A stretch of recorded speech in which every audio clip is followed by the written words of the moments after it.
In the cockpit, the crew quickly shut the plane down. The smoke in the cabin is too thick. They'll have to find another way to escape. First officer we met uses the emergency window. It's a 5-meter drop to the ground. Passengers have opened 3 of the overwing exits. But even with the doors open, the exits are all but invisible.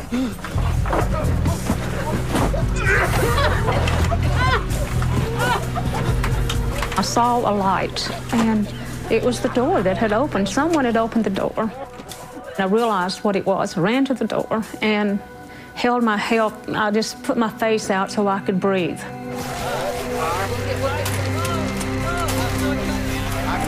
Passengers who have found the exits slide off the wing and stumble to safety. On the ground, Laura Kayama and Judy Davidson frantically move passengers away from the deadly plane. Fire trucks surround the jet. They douse the plane's exterior and the ground beneath with foam, fearing a fuel fire or worse, an explosion. Through the cockpit window, we can see Captain Cameron sitting in his seat looking dazed and slumped towards the wheel. First thing that got my attention was to see Don's face in the window and realize that he was not completely conscious. I couldn't get out of my seat. I'd start and I'd get my arse up in the air or like that, and I'd be pushed back by I have no idea, it was an invisible force, but it was probably smoke and fire. Desperately trying to save the captain's life, Ouimet tells firefighters to cover him with foam. It was this soapy, ice-cold mixture that drenched me. It works. Cameron stirs. Barely conscious, he climbs out through the cockpit window.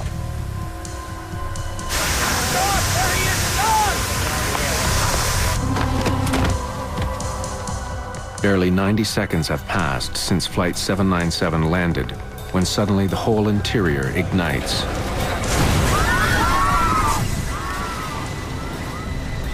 The flames roll through the cabin like a train. Captain Donald Cameron is the last person to escape. We knew there were people in the airplane, unfortunately, at that point. That was finished. The cabin fire breaks through the top of the fuselage. Black smoke can be seen for kilometers. Flight attendant Laura Kayama begins to count. I will remember these words forever. She told us to line up so that she could count the survivors. If there were survivors, obviously they were dead. Including the crew, there were 46 people aboard the plane. But there aren't 46 people on the runway.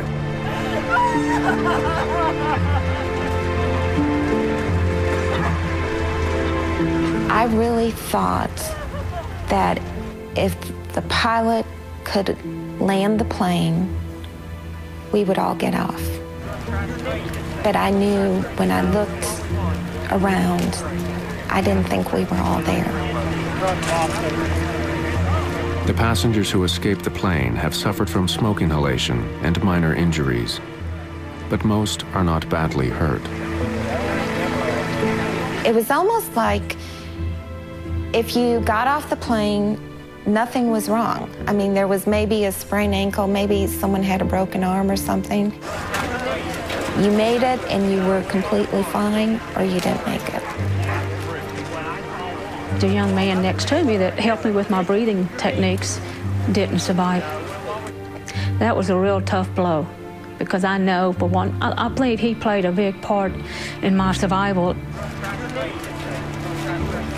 I guess it was around midnight. I decided to call Air Canada. I said, I'm trying to find out if a friend of mine was on this flight in Cincinnati. And she said, are you a member of the family? I said, no, I'm just a close friend. And she said, do you know if his wife is alone? And I said, well, yes. And she said, well, she may need somebody with her.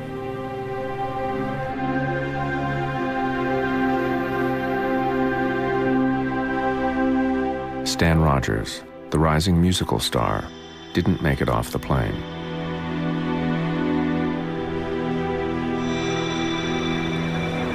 Cincinnati ground. This is Captain of the Air Canada flight that's on fire here. Captain Cameron radios Cincinnati ground control from an emergency vehicle near his plane. He has a sobering message. It seems there are 23 people left on board the aircraft. Is there a scheduled carrier runs into here that could maybe give aid and shelter to our stranded passengers? It's pretty cold out here.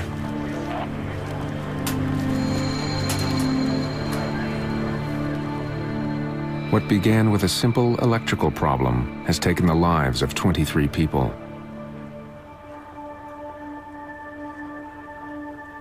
What caused the deadly fire? What went so horribly wrong? The investigation will uncover the plane's troubling history.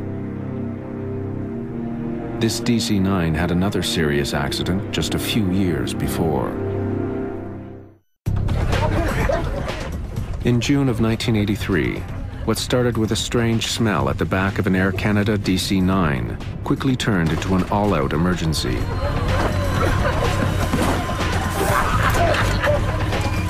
For 15 minutes, passengers and crew struggled to deal with thick, toxic smoke as it rolled through the plane.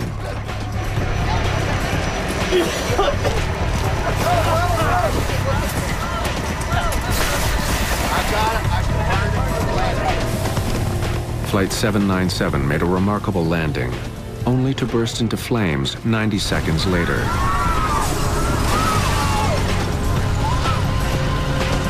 "23 people didn't escape the plane.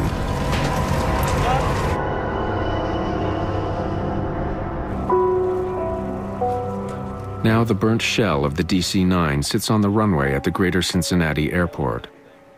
It is one of the most disturbing airplane disasters in years. Within the hour, investigators from the National Transportation Safety Board are on the scene. The first grim task of the investigators is to recover the bodies of the dead. 21 Canadians and 2 Americans. Many are burned beyond recognition.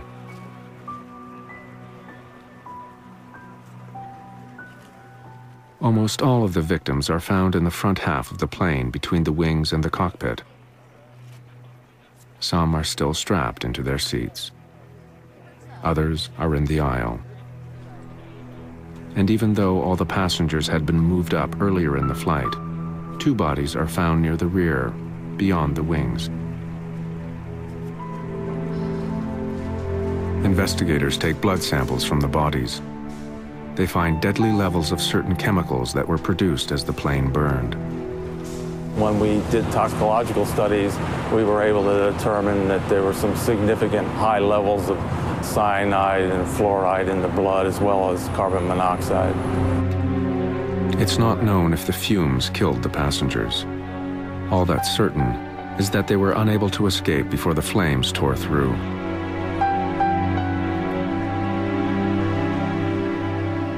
When I went on board, I was just struck by the acrid smell. It was kind of eerie because there was a lot of fire damage. A lot of the fuselage was burned. You know, the interior of the cabin was burned down to the tops of the seats. With the bodies removed, investigators begin digging through the wreckage to try and find the cause of the fire. Among them are members of the FBI. They were investigating to determine whether terrorism might have been a factor.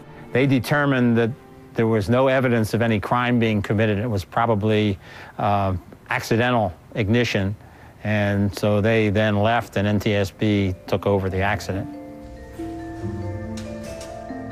Having discounted the possibility that the fire was deliberately set, investigators consider the next obvious cause, a cigarette. When smoking on planes was still allowed, the most common source of fires in a washroom was the trash container.